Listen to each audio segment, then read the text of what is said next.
बहनें हैं वो मेरे विधानसभा मतदार संघ के वर्सोवा गांव के कुछ घोड़बंदर गांव के रहवासी है।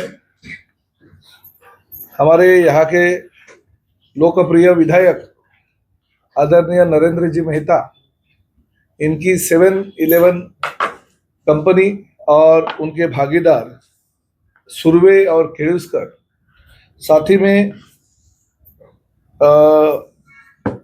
उनके दूसरे एक भागीदार है मनोज मोटाजी पुरोहित। इनके माध्यम से यह जमीन कुछ दिन पहले इनको वहां से भगाया गया और साथ ही में वो जमीन ताबे में ले ली है। ये सभी आदिवासी लोग जब भी महसूल मंत्री जी को विनती करने गए, उनको न्याय देने की भूमिका और भावना उन्होंने उनके सामने रखी, तो मैं उनका दिल से धन्यवाद देता हूं महसूल मंत्री जी का कि उन्होंने तुरंत इसके ऊपर ध्यान देते हुए इन सभी आदिवासियों को न्याय मिलना चाहिए भूमिका रखी और जिलाधिकारी को इंक्वायरी के आदेश दिए। और उस माध्यम से इस इंक्वायरी के माध्यम से यह सिद्ध हुआ कि ये पूरी की पूरी जो जमीन है, ये जमीन ये आदिवासियों की है और उनको मिलना चाहिए, फिर वापस मिलना चाहिए। वैसे तो मेरे पास सिर्फ अभी ये 3 परिवार आए हैं, मगर और 23 परिवार ऐसे हैं जिनके ऊपर अन्याय हुआ है, जिनको फंसाया गया है, जिनको अभी तक न्याय नहीं मिला है।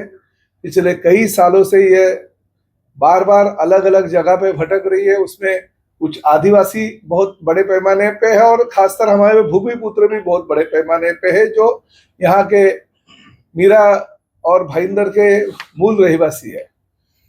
तो ये जब भी लोग हमारे महसूल मंत्री जी के पास गए, तभी उन्होंने तुरंत इनके ऊपर कार्रवाई की और जिलाधिकारी ने जब भी इंक्वायरी करके अहवाल राज्य शासन को रखा, तभी उसमें पता चला कि इसमें ये लोग जो नरेंद्र मेहता, ये सुरवे, केळुस्कर और ये हमारे पुरोहित, ये सभी लोग दोषी पाए हैं।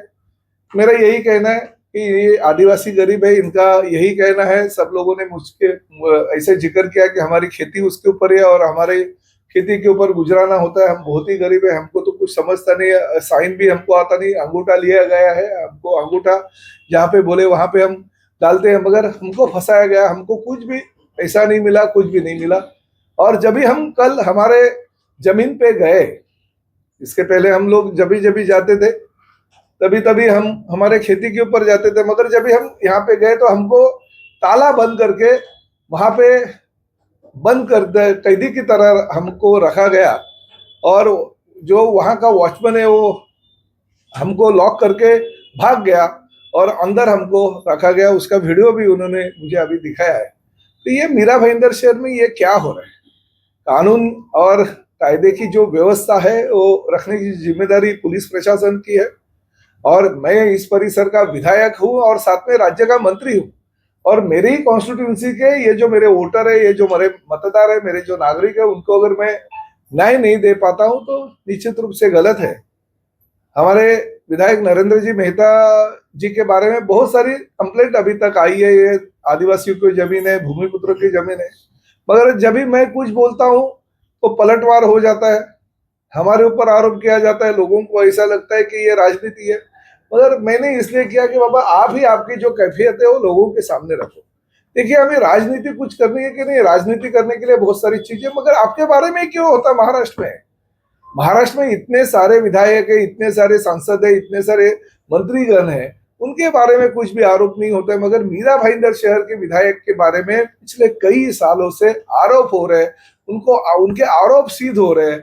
उन्होंने आदिवासियों को फंसाया, उन्होंने भूमिपुत्रों को फंसाया, बहुत सारे कंप्लेंट अलग अलग तरीके से उनके बारे में आते हैं, और क्यों आते हैं इसकी भी इंक्वायरी होनी जरूरी है। आज ये जो जमीन है, इसकी बाजार मूल्य जो है वो 40-50 करोड़ के ऊपर है, क्योंकि ये आदिवासियों को भी पता नहीं हमारी जमीन की क्या कीमत है। तो आज अगर मार्केट में ये बेचने जाएंगे तो उनको उसका बहुत सारा पैसा मिलेगा, मगर आज उनका ऐसा कहना है कि हमारी जो जमीन है, सिर्फ हमें हमारी जमीन चाहिए, बेचने का या कुछ करने का बाद में हम सोचेंगे। हमको फंसाया गया, हमारे जमीन से हमको भगाया, हकाला, हमें अंदर बंद करके ताला लगाया गया है, हमारी जमीन पे हम चोर हो गए, ऐसी परिस्थिति है। तो ये मीरा भाईंदर शहर में प्रताप सरनाईक होने नहीं देगा। मैं राज्य के महसूल मंत्री जी उनका आभार तो व्यक्त करता हूं, मगर जो कानून है, कानून 2011 का है, दिसंबर महीने का, वो कानून के अनुसार इन आदिवासियों के ऊपर अगर कोई अन्याय होता है तो जिलाधिकारी ने तुरंत उनकी जमीन उनके ताबे में देना चाहिए, सुमोटो देना चाहिए, ऐसा ये कानून है। वो कानून के तहत इन सभी गरीब आदिवासियों की जमीन उनके ताबे में देनी चाहिए। ऐसे में विनती करता हूँ, जरूरत पड़ेगा तो मैं राज्य के मुख्यमंत्री जी को भी इस बारे में ध्यान देने के लिए बोलूंगा। मगर जो चीजें हो रही है आजकल मीरा भाईंदर में, वो निश्चित रूप से गलत है। ये 3 परिवार को जल्दी से जल्दी उनकी जमीन मिलनी चाहिए, और साथ ही में और जो 23 लोग हैं जिनकी अलग अलग कंप्लेंट है, उसमें भूमिपुत्र बहुत सारे हैं और बहुत सारे आदिवासी भी भूमिपुत्र होते हैं, मगर आदिवासी भी है और बिगर आदिवासी लोग भी है। उन सभी लोगों को न्याय मिलना चाहिए। इसलिए मैंने इन लोगों को, ये लोग मुझे मिलने यहाँ पे आए तो मैंने उनको आश्वासित किया है कि आपको हमारी महायुति की सरकार है, भले किसी भी पार्टी का विधायक होने दो या किसी भी पार्टी का सांसद होने दो या किसी भी पार्टी का मंत्री होने दो, गलत करने का उसको कोई अधिकार नहीं है। उन्होंने अगर गलत किया तो मैं इनको आश्वासित किया कि आपको आपकी जमीन पर वापस मिल जाएगी। सर, ये कुल कितनी जमीन है?